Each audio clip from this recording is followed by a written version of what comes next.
Hi, I'm Maggie. I am 36 years old. I've been a hairstylist for 16 years, but today we're doing makeup. Before you even start with the makeup, make sure you've done your skincare routine. Like, we're in our mid-30s, 40s.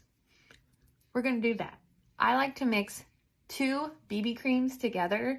These are just like a light coverage. If you're looking for full coverage, you're going to use more than a BB cream, but I'm not. See, a nice light coverage, but it just helps blur those imperfections, but lets my freckles shine through, you know? So with the concealer, I just do a little bit in the inside corner and outside corner and drag it up.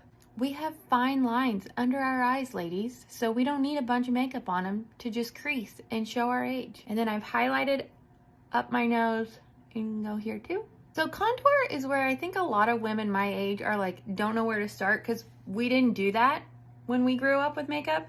So I've just taken like a bronzer, and it's almost like a 3 across your forehead, cheekbone, and jawline, and then you can go down your neck. You can also do your nose and under your lips.